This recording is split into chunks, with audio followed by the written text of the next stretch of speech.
Callista was raised to build towers, not save the people beneath. Now, with demolition hours away, the thick, curvy heiress reaches for Malik's hand. One choice will save a neighborhood and set her whole world on fire. Before we dive in, make sure to hit subscribe, tap like, and share this video. The more voices we reach, the louder these stories become. And drop your city in the comments. Let's see where love finds us. The glass wasn't supposed to move. Callista Rhodes braced a manicured hand against the floor-to-ceiling window as the vibration travelled up from the street. A low, angry tremor she could feel through her heels. 42 floors below, a crowd pressed against metal barricades, a river of bodies and raised cardboard signs. From up here they were just shapes and colour, but the sound, raw, jagged, furious, cut through the insulated glass enough to prick her skin. Boo. Rhodes. Boo. Her family's name rose in waves, swallowed, then thrown back again. Behind her, the boardroom buzzed with the polite violence of money. Men in dark suits and women in sharp dresses leaned over the long oak table, deciphering numbers on a wall of screens. Projected renderings showed a gleaming luxury complex where today an old neighborhood still stood. "Cully, sweetheart." Her father's voice slipped around her like cologne. "Stop brooding. Come see this." She turned, the emerald fabric of her dress pulling tight over her soft stomach and full hips. The dress had been custom-fitted, hugging every curve like it was paid to worship her. Thick, glossy blonde hair spilled over one bare shoulder, and a diamond bracelet winked at her wrist. She knew exactly what she looked like. The Rhodes heiress, thick and decadent and impossible to ignore. She also knew half this room didn't see a human. They saw a future CEO shaped like a fantasy.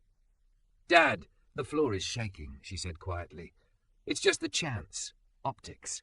Leonard Rhodes waved a hand, still smiling at the investors. "Our security team can handle some noise."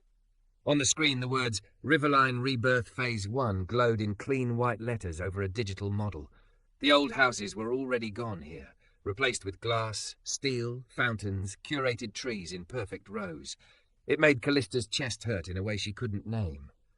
"They're not noise," she murmured. Leonard's smile thinned, just enough that only she saw it. "We'll talk about your sentiments later." He turned back to the investors. "As you can see, once the last tenants are relocated, demolition begins within the quarter. The land value alone." The chant outside sharpened, punching through the muffled walls. "Riverline lives!" "Excuse me," Callista said. Her father didn't answer. He was already deep into a slide about profit projections. She slipped her clutch under her arm, the silk lining of her dress whispering against thick thighs as she walked out. Heads turned anyway. In every room, her body entered first. The swaying hips, the generous curve of her chest, the unapologetic softness that made people underestimate her brain. Let them stare, she thought. Let them think I'm just decoration while they tear a neighborhood apart. The private elevator ride down felt like sinking through different worlds. The polished top floors with their hushed carpets, the corporate mid-levels buzzing with calls, the ground floor where security presence thickened. The deeper she went, the louder the chant grew, beating against the doors like a second heart. When the elevator finally opened, she stepped into bright chaos. Security guards in dark uniforms formed a line near the glass revolving doors. Cameras flashed from the opposite sidewalk. Reporters clustered like vultures, eyes hopeful for a misstep. Between them surged the crowd, young and old, faces strained with anger and fear.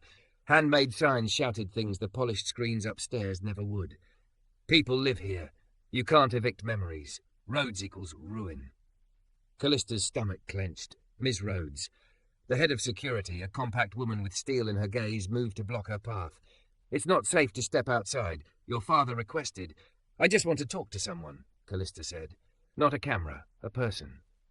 "Ma'am, we have crowd control protocols." "I'm not crowd control." Her voice sharpened. "I'm the person whose name is on those signs." A ripple went through the security team. For a second, no one moved. Then, from the line of guards, someone stepped forward. He was taller than the others and broader through the shoulders, his dark suit jacket unable to hide the solid, work-strong build beneath. His skin was a deep, warm brown, and close-cropped black hair framed a face carved in clean, steady lines. There was nothing flashy about him, no expensive watch, no visible brand, but the air changed when he moved, like the room recalibrated around a new center of gravity. "Let me take her," he said, voice calm, low. Callista's gaze caught on his eyes, dark, alert, and not even slightly impressed by her emerald dress or her last name. Something in her chest jolted. "Name?" she asked, before any of the other guards could answer. "Malik Adebayo, ma'am." His expression was respectful, but not deferential. "I handle external security assessments for the building." He glanced toward the glass doors, where a megaphone had appeared like a weapon. "If you're going out there, you don't do it alone." "I'm not going to a war zone," she muttered, even as her pulse picked up. His gaze flicked to the nearest sign, one with her family name in dripping red paint. "Respectfully, ma'am to them, you are." The words stung because they were true. "Fine."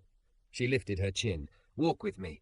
But no shoving, no pushing, no crowd control. If anyone gets hurt, this entire conversation is pointless." He studied her for a beat longer than was comfortable, like he was mapping every edge of her, weighing not just the threat outside, but the risk she was to herself. Then he nodded once, understood. The revolving door sighed as they stepped through, the city's humid air hitting her all at once, a blast of exhaust, sweat, and something frying on a nearby street cart. The noise doubled, tripled. Her father's world had always been temperature-controlled, curated. Out here, life was messy and loud and impossible to mute. "Hey!" Someone near the front saw her. "That's her. That's Rhodes' daughter." A wave of motion rolled through the crowd. Faces turned, eyes sharp. For one dizzy moment, Callista felt very small, despite her height, despite the heels that added inches, and the dress that made her impossible to miss. Malik stepped slightly ahead, not blocking her, just buffering. His left hand hovered near her elbow without touching, open palm visible, a wordless "I'm here if you need." "Let them see your hands," he murmured. "No sudden gestures. You're not on a stage here. You're in their home." The word home hit harder than it should have. "I came to listen," she called out, pitching her voice as best she could over the murmur rising around her. A young woman with braids and fury in her eyes stepped forward, clutching a sign that read, "I grew up on Riverline." She was trembling, but her voice didn't crack. "Listen?" the woman shouted. "You're already evicting families. My grandma got your letter last week. You call that listening?" The crowd echoed her anger, heat pressing in. Cameras swung toward Callista, hungry. She swallowed. Every instinct drilled into her since childhood screamed at her to recite the approved lines. Relocation packages, improved infrastructure, greater good. Her father's language tasted like ash on her tongue. "No," she said instead, quietly but clearly. "That letter wasn't listening. That was business as usual." Next to her, Malik's head turned just enough that she caught the flicker of surprise in his eyes. "So what do you call it?" the woman demanded. "Wrong," Callista said. The word dropped like a stone in water. The chants faltered. Even the press, for a heartbeat, forgot to shout questions. The young woman's grip tightened on her sign. "Then stop it." "I don't have that power alone," Callista replied, the truth scraping her throat. "But I came down because I'm tired of decisions being made from 40 floors up behind glass by people who never look you in the eye." She took a small step forward. Malik's fingers brushed the air near her back, ready but not claiming. "My name is Callista," she continued. "My family owns Rhodes Development.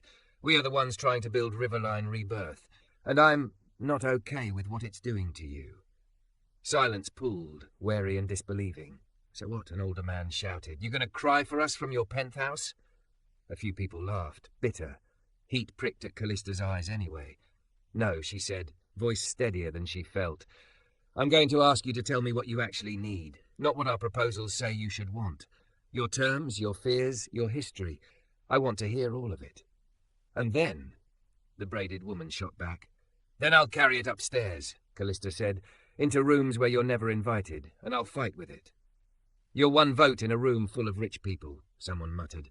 "I know," she exhaled, "but today you have my vote and my ears. It's a start. If that's not enough, you can tell me that too." The crowd wavered, suspicion and fragile hope tug-of-war in their faces. For the first time since she'd walked out, the anger wasn't just aimed at her, it flickered sideways into questions. "Give us space," Malik said quietly, turning slightly toward the nearest officers. "Back them up 6 feet. Let people come forward if they want to talk. No hands unless it's life or death." The officers hesitated, then obeyed.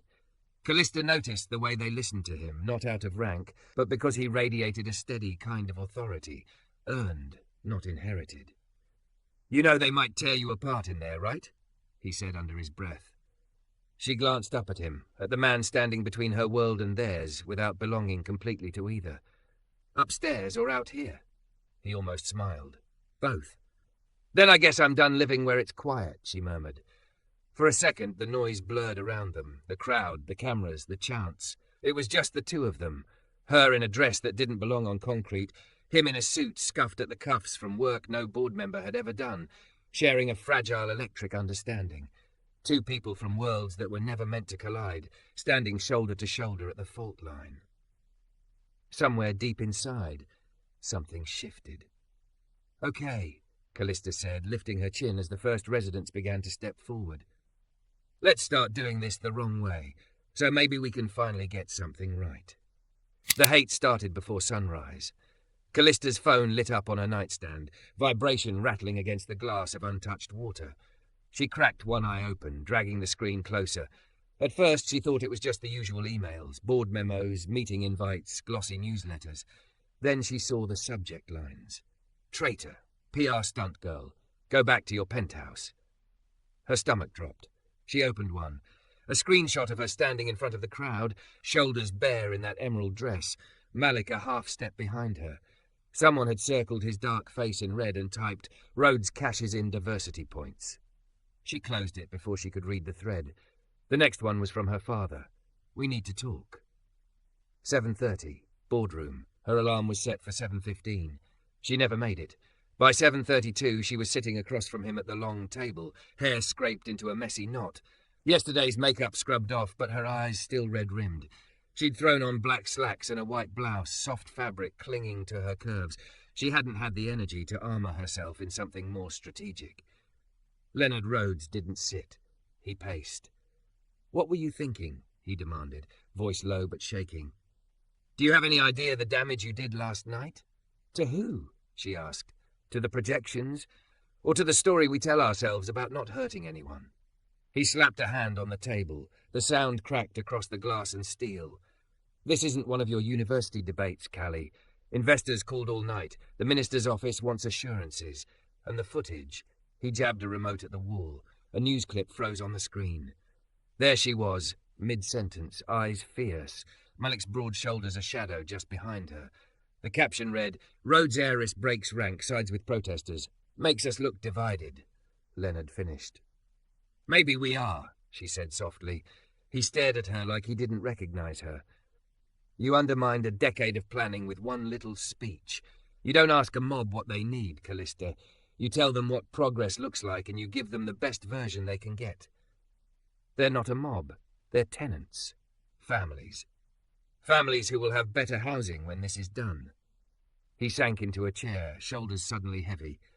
"You are my daughter. I am trying to give you a world fit for you to inherit, not burn it down in front of cameras." She swallowed against the sudden swell of emotion. A world that works for me, maybe, not for them. He looked at her for a long time, his gaze sharp and searching. "Is this about guilt?" he asked finally. "Because guilt doesn't build anything. It paralyzes. Your mother had the same softness, and it nearly ruined her. Don't repeat that mistake." Callista flinched. "This isn't about Mom."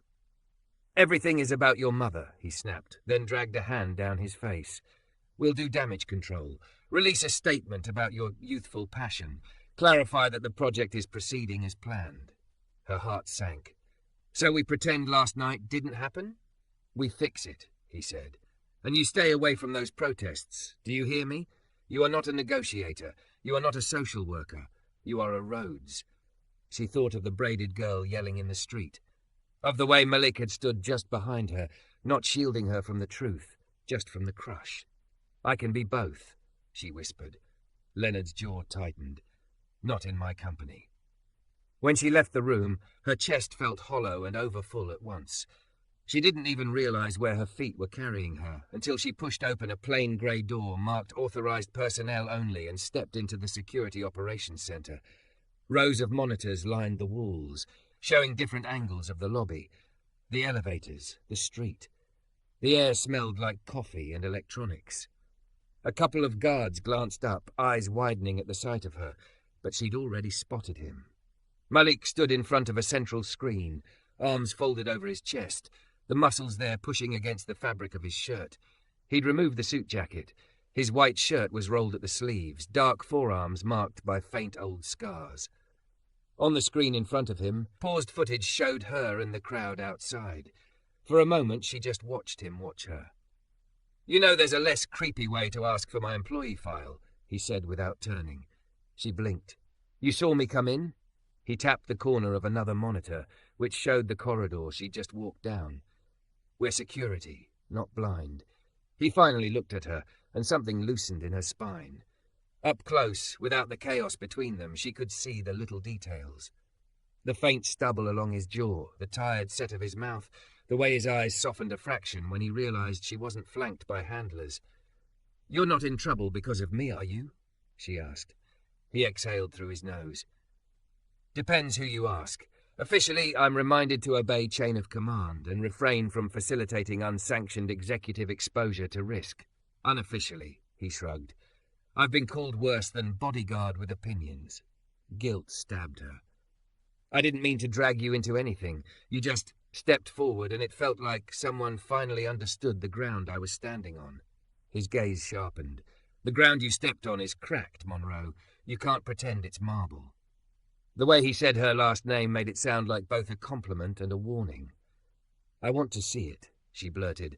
"Not from the window, not in a slideshow, the real river line, before we tear it apart." His brows rose. "And you think strolling into a neighborhood we're evicting is going to help?" "I think listening will help," she said. "And I think you're the only person in this building who'll tell me when I'm doing it wrong." Something flickered across his face, something wary and unexpectedly gentle. "You have any idea what you're asking?" he said. "Out there, you're not Cully from the boardroom. You're Rhodes. They will see you and see every letter they've gotten, every notice on their door." "I know," she said. "That's why I don't want to show up with a PR team or my father. I want to go as me." His gaze dipped for the briefest second, taking in the way the blouse clung to her soft stomach, the curve of her hips pressed into fitted slacks. She flushed, acutely aware of her body in this room full of cameras and screens. "What, like this?" he asked, dry. "You'll last 10 minutes before someone assumes it's a stunt." She glanced down at herself. "Fine, I'll change. Jeans, sneakers. I own cotton, you know." He huffed something like a laugh, then sobered. "No cameras, no entourage. You listen more than you talk, and when it gets uncomfortable, and it will, you don't use me as a shield to walk away." She nodded. Agreed.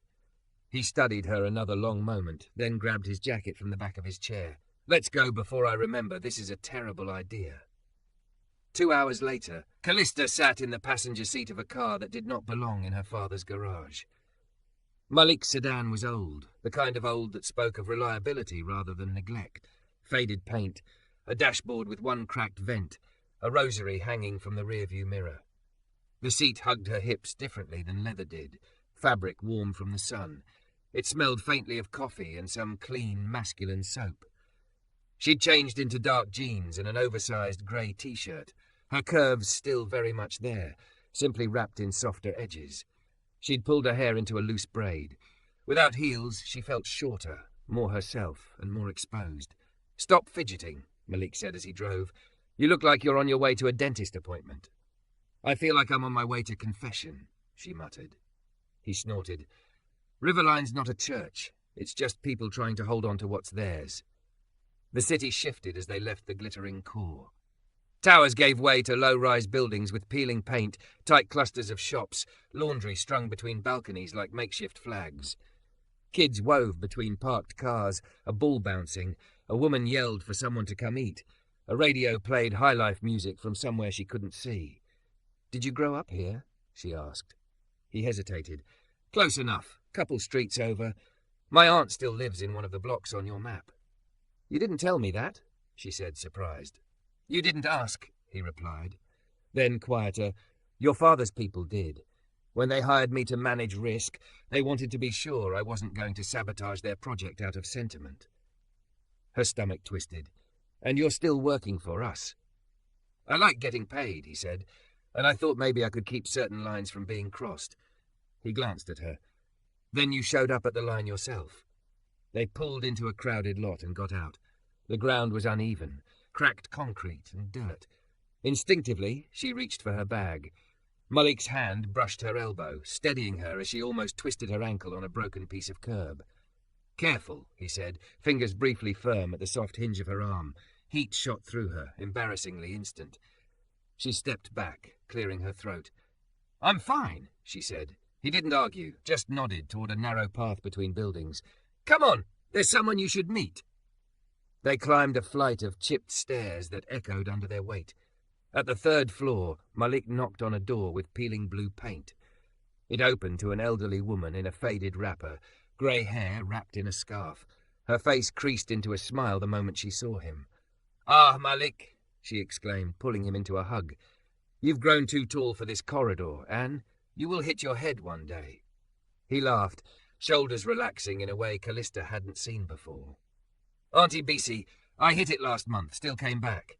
So stubborn." Her gaze shifted to Callista, assessing. "And who is this fine madam you brought to my house?" Callista's heart hammered. She's here to listen," Malik said quietly, "to what happens to you if that letter goes through." The woman's eyes sharpened.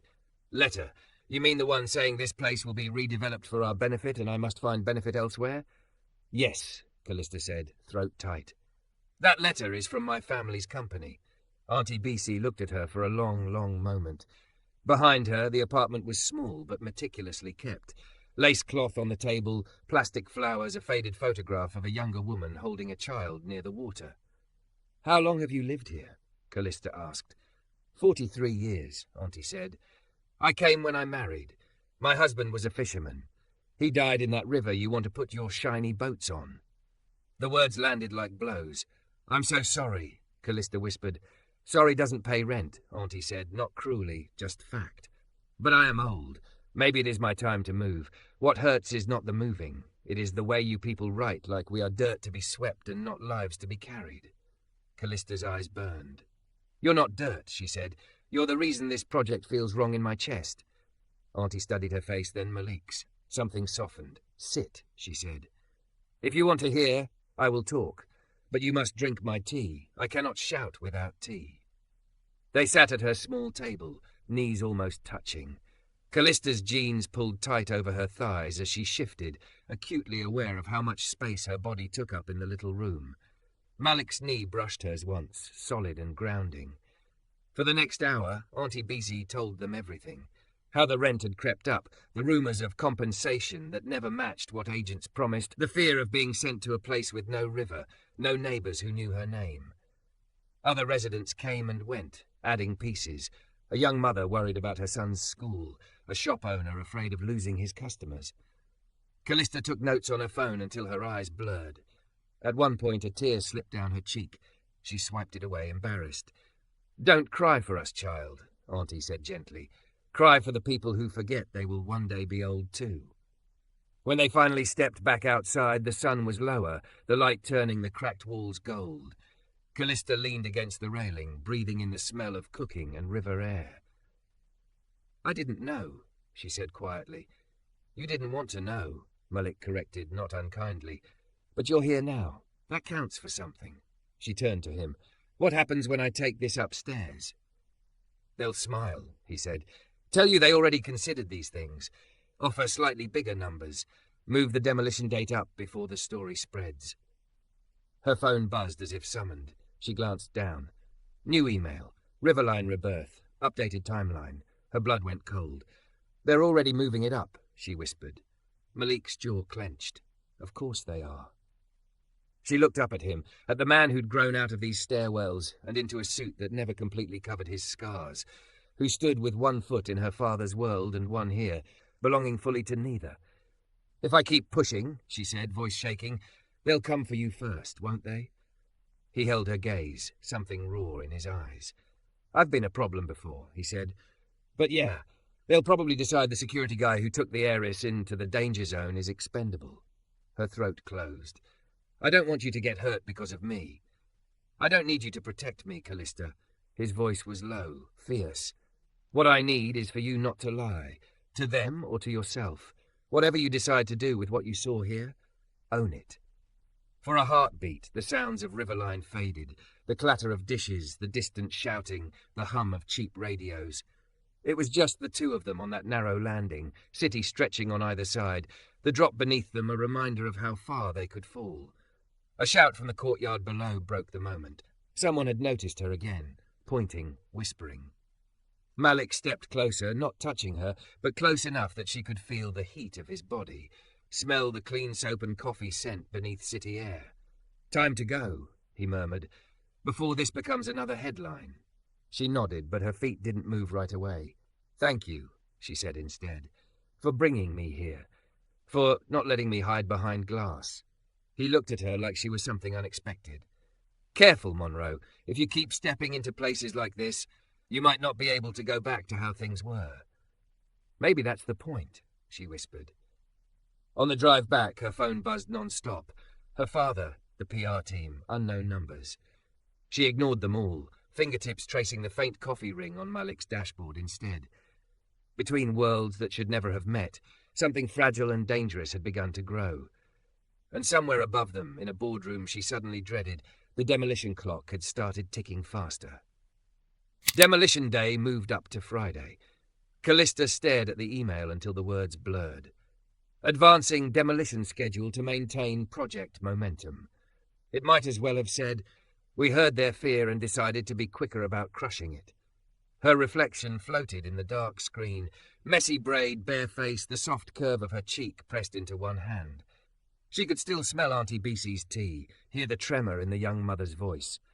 A knock came at her office door, crisp without hesitation. "Come in," she said. Her father filled the doorway like a verdict. Behind him, two board members lingered, their expressions carefully neutral. 10 minutes, Leonard said. "We have a solution." The word made her skin crawl. She followed them to a smaller conference room, not the big boardroom. This one had no windows. No one could look out and see what decisions cost. On the table lay a printed statement already drafted on company letterhead. "As discussed," Leonard began, "we need to contain the narrative. So you'll sign this, we'll release it to the press, and we move forward."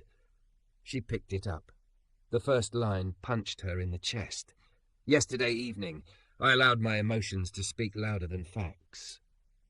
By the second paragraph, she was a confused young woman who misunderstood the nuances of redevelopment. By the end, she was fully aligned with Rhodes Development's vision and deeply apologetic to stakeholders for any distress caused. "Absolutely not," she said. One of the board members, a thin man with a too-white smile, sighed. "Callista, be reasonable. It's just language. Optics. You still care. We all know that. But we can't have your little episode derailing billions in contracts." "That episode was me finally hearing the people whose lives you're playing chess with," she snapped. Leonard's jaw hardened. "You are my successor. There are responsibilities that come with that. Sometimes you absorb anger so a greater good can be built." "Greater for who?" Her voice broke on the last word. "You think you're the first Rhodes to feel conflicted?" he asked, eyes suddenly tired. "Your mother used to sneak off to see the neighborhoods we changed. She cried for every family. And then she came home and signed the papers anyway, because she understood we have to move the city forward." "And it ate her alive," Callista whispered. Silence fell like a dropped curtain. Leonard's hands curled on the table. "You will sign this," he said quietly, "or you will step down from every position you hold here and lose access to Rhodes' assets. Completely." The board member's smile sharpened. "Nobody is forcing you. You have a choice." Her fingers trembled. In this room, her world was laid out like a ledger. Her corner office, her accounts, the charity foundation she'd quietly started under the company umbrella, every path she'd ever assumed she'd walk. On the other side of the scale, a river neighborhood that smelled of cooking oil and soap and river mud, an old woman with 43 years of history in a small apartment, a security guard who knew both streets better than anyone upstairs, and herself. The version of her that had stood in front of a crowd and said, "This is wrong." Her hands stopped shaking. "I'm not signing," she said. Leonard stared at her as if she were a stranger. "Think very carefully." "I have," she replied, heart pounding. "I would rather lose everything here than become someone I can't look in the mirror." The other board member leaned back, expression flat. Then that's that. Her father's voice turned formal, the way it did in shareholder meetings. Effective immediately, you're suspended from executive duties pending a vote on removal. But your access to internal systems and communication will be restricted. He couldn't quite look her in the eye as he said it. Dad, she said softly. He flinched almost imperceptibly. You did this, he murmured. Not me. When the door closed behind her, it felt final. Her keycard beeped red at the elevator. A guard she barely recognized was suddenly there, apologizing, explaining, Protocol, ma'am, IT's already updated the permissions. It was like being erased in real time. There was one place she hoped they hadn't erased yet. She took the stairs down to the security floor. By the time she arrived, breathing hard, she saw the cardboard box before she saw him. Malik stood at his workstation, monitors dark, his few personal items stacked in the box, mug, notepad, a small framed photo of a teenage boy in a football jersey. His ID badge lay on the desk, its lanyard coiled like something dead. Her throat tightened. They fired you. He didn't jump. He'd heard her coming. He turned slowly, eyes searching her face. Terminated for procedural breaches, he said. Translation, took the wrong person to see the wrong truth. She stepped closer, the soft stretch of her t-shirt and jeans shifting over her curves. For once she didn't think about how she looked, only how desperately she wished she'd dragged him out of this sooner. This is my fault, she whispered. Careful, he said. You're starting to sound like this company. Tears pricked her eyes. You lost your job because you tried to help me do the right thing. He shook his head. I lost my job because I got tired of pretending the right thing doesn't exist. His gaze dipped to the crumpled email in her hand. You signed the apology? She swallowed. No, I walked. A flicker of something, surprise, respect, fear, crossed his face. Then you just lost more than I did. I still have a last name they can't fire, she said, and I still have the press watching. He studied her, really looking. What are you planning? Anything that slows this down, she said, words tumbling out now. If I can't stop the demolition from inside, I can drag what they're doing into the light. Auntie BC, the others, the accelerated timeline, the joke of their compensation. And you think they'll just let you stroll onto a camera and say that? He asked. They can't control every room. Her pulse was a drum. The lobby is public space. I can invite whoever I want there, as a private citizen. They can throw me out, but not before people hear. He exhaled, long and slow. You're playing with fire, Monroe. Her laugh came out shaky. Feels more like I'm finally standing in it. For a moment, he said nothing. The hum of the building pressed around them. Then he picked up his badge, looked at it, and set it down again. Okay, he said. Then let's make sure you don't burn alone. The lobby of Rhodes Tower had never held this many people who didn't wear suits. By late afternoon, the marble floor was crowded. Residents from Riverline arrived in clusters, some clutching printed letters, others looking around like they fully expected to be escorted out at any second. Students with handmade signs. Journalists who just happened to be nearby when someone tipped them off that a different kind of press conference was happening. At the center of it all stood Callista, thick and soft in a simple black dress that hugged every curve without apology. She'd chosen it deliberately. Nothing corporate, nothing glittering. Just herself, visible. Beside her stood Auntie BC in her faded wrapper, chin lifted, and the braided young woman from the protest, eyes blazing. Malik hovered at the edge of the makeshift circle, watching the perimeter, no badge now, just a man with open hands and a tense jaw. Security had tried to interfere at first. Malik had quietly, firmly reminded them there was no policy against visitors in the lobby as long as they weren't blocking exits or inciting violence. By the time management was alerted, cameras were already rolling. The official Rhodes PR team gathered near the back, cluster of sleek suits, frowning at their phones. Leonard appeared on the mezzanine, flanked by board members, looking down like a man watching a crack crawl up a dam. Callista stepped forward, heart battering against her ribs. For a second her voice failed. Then she felt a familiar heat at her back. Malik, close enough that his presence steadied her even without touch. She took a breath. "My name is Callista Rhodes," she said, voice carrying in the high-ceilinged space. "Until this morning, I was an executive at Rhodes Development. Today, I'm speaking as the daughter of the man who wants to demolish your homes, and as the woman who went to see them." A murmur rippled through the crowd. "I was raised to believe we were building a better city," she continued. "I saw glossy plans, clean numbers, words like revitalization and progress.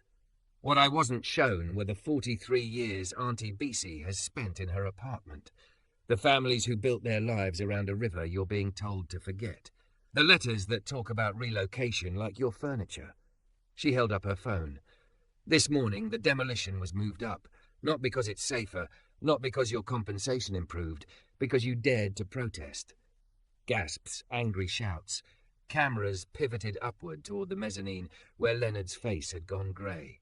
"I was asked to apologize for saying that was wrong," Callista said, "to call my reaction emotional and reassure investors that the project would proceed unchanged. I refused, because what I saw in Riverline wasn't a PR problem. It was a moral one." Her voice shook, but she didn't lower it. "If this company wants to bulldoze your memories in the name of profit, it will not do it quietly. Not with my name smoothing the way. Not with a smiling statement about inevitable progress. I am withdrawing my support from Riverline Rebirth as it stands, and I'm calling for a full halt until residents have a real seat at the table, one with veto power, not just coffee and listening sessions." The PR director stepped forward, face flushed. "Ms. Rhodes is not authorized to speak on behalf of—" "I'm not speaking for the company," she cut in. "I'm speaking as someone who benefited from your silence for too long." She turned slightly, catching Malik's eye. He gave the smallest nod, like a secret handshake across a fault line. "I'm also pledging my personal stake," she said, pulse spiking. "Every dividend I receive from Rhodes Development going forward will go into a community trust managed by Riverline residents, not corporate officers. If my family insists on profiting from this land, then the people who lived on it first will share in that profit, or I walk away completely." Her father's voice thundered from above. "Callista, that's enough." Hundreds of faces tilted upward, then back to her. She looked up, meeting his gaze. For a heartbeat, the room shrank to just them. "You taught me that our name means something," she called back. "I'm finally acting like I believe you." The crowd erupted. Cheers, angry questions for management, a chant starting somewhere in the back. Riverline lives. Phones thrust into the air, streaming. Security moved, uncertain. Leonard disappeared from view, either retreating or regrouping. The PR team frantically huddled, already calculating spin. In the middle of the chaos, Callista felt like the floor might crack open beneath her. She'd just set fire to the only world she'd ever known. A warm palm touched her elbow, gentle and grounding. "You did it," Malik said, close to her ear. "No glass, no script." She turned toward him. His eyes were dark and steady, but there was something softer there now. Pride, fear, something that made her chest ache. "They're going to hate me," she whispered. "Up there." "They already decided what you were before you opened your mouth," he said. "Out here, that's still being written." Her gaze swept over the lobby, the residents, the students, the flashes of cameras, Auntie Bessie's watery smile. Between the polished walls and the people who'd never been meant to stand inside them, there was a new space, raw and fragile, a place between worlds. "Where do you fit then?" she asked, voice barely audible. "You're not security anymore. You're not them. You're not me." He looked around, then back at her, a crooked, almost smile tugging at his mouth. "Maybe here," he said, "in the gap, with whoever's still stubborn enough to try and build a bridge instead of a tower." The words hit something deep. Without quite thinking, she reached for his hand. His fingers closed around hers, big and rough, completely engulfing her smaller, softer ones. For a second, everything else blurred. The shouting, the clicking cameras, the cold drafts from the revolving doors. Just his hand, warm and firm, anchoring her. Her thick, curvy body that had always felt like too much in rooms full of sharp edges suddenly felt right, solid, exactly the size she needed to be to stand where she was. "This is insane," she murmured. "Completely," he agreed. "But you're not alone in it." She swallowed. "I don't know what happens next." "Me either," he said. "But wherever you end up, if you're still fighting for them, I know which world I'm choosing to stand in." The lobby lights were harsh, not romantic. The air smelled like sweat and anger and possibility. It was the least cinematic place to fall for someone. And yet, when Callista lifted her eyes to his and saw her own fear and hope reflected back, it felt like the most beautiful thing she'd ever seen. "Stay," she whispered. His thumb brushed her knuckles, a tiny, reckless caress. "I'm here," Malik said, "between what was and what could be, with you." Outside, somewhere beyond the glass, the river moved on, carrying history and debris and the faint, stubborn promise of renewal. Inside, a wealthy daughter and a fired security guard stood hand in hand, love finding them exactly where the world insisted they never should have met. The future was uncertain. The fight would be brutal. But for the first time, Callista didn't feel like she was watching life through a window. She was in it. And she wasn't in it alone.